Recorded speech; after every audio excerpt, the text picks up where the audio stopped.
সপ্তাহের প্রথম দিন মন্দিরনগরী শহর বিষ্ণুপুরে প্রচারে ঝড় তুললেন বিষ্ণুপুর লোকসভা কেন্দ্রের সিপিআইএম প্রার্থী শীতল কৈবর্ত। তীব্র তাপপ্রবাহে পুড়ছে মন্দিরনগরী শহর বিষ্ণুপুর।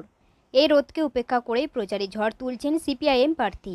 আগামী লোকসভা নির্বাচনে কোনো রাজনৈতিক দলই 1 ইঞ্চি জায়গা ছাড়তে নারাজ। সূর্যের প্রখর রোদেও মন্দিরনগরী শহরের বিভিন্ন ওয়ার্ডে পায়ে হেঁটে ভোট প্রচার করছেন বিষ্ণুপুর লোকসভা কেন্দ্রের সিপিআইএম প্রার্থী শীতল কৈবর্ত। পায়ে হেঁটে দলীয় কর্মীদের সাথে নিয়ে ভোট প্রচার করলেন সিপিআইএম প্রার্থী। আজকে 1 এপ্রিল সোমবার বিষ্ণুপুর বিধানসভা এলাকার বিষ্ণুপুরের কাটানধার এলাকা থেকে 1 নম্বর ওয়ার্ড কাটানধার এলাকা থেকে আমাদের প্রচার শুরু হয়েছে।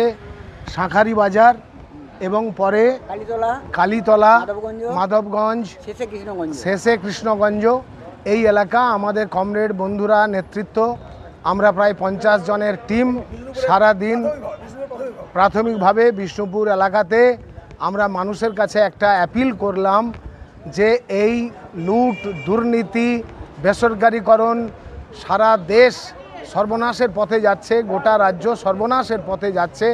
আগামী ভবিষ্যৎ প্রজন্মের কথা ভেবে কাস্তে হাতুড়ি তারা চিহ্নে ভোট দিন, রাজ্যকে বাঁচান, দেশকে বাঁচান। বামপন্থীরাই পারে একটা সুশৃঙ্খল ব্যবস্থা গড়ে তুলতে। এই আবেদন করলাম। মানুষের মধ্যে উচ্ছ্বাস আছে, উদ্দীপনা আছে। আমাদেরকে তাদের শারীরিক ভাষা যা দেখালেন তাতে করে আমরা দারুণভাবে আশাবাদী। পায়ে হেঁটে আমরা সমস্ত কমরেডরা ওই ওয়ার্ড এলাকাতে যে রাস্তাগুলো আছে সেই রাস্তায় দু প্রান্তের মানুষ আমাদের কথা স্লোগান শুনে বেরিয়ে আসছেন। আমরা করজোড়ে তাদের আশীর্বাদ চাইছি। মানুষ আমাদের প্রতি তারা শরীরী ভাষা আমাদের ইতিবাচক বলেই মনে হয়েছে। কেমন সাড়া পাচ্ছেন? অত্যন্ত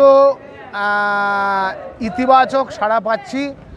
এই চোর, লুট, গুন্ডামি, বদমাইশি, সন্দেশখালি, শিক্ষা দুর্নীতি, দ্রব্যমূল্য বৃদ্ধি, বিরাষ্ট্রীকরণ, মেহনতি মানুষের সর্বনাশ, এইটা মানুষ বুঝতে পারছে।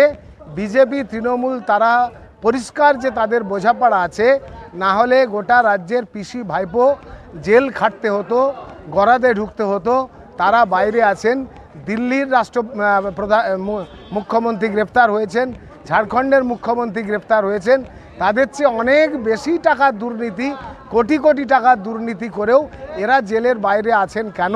এটা মানুষ আজকে পরিষ্কার ওদের বোঝাপড়াটা ধরে ফেলেছেন। আমাদের আবেদন তারা বুঝতে পারছে।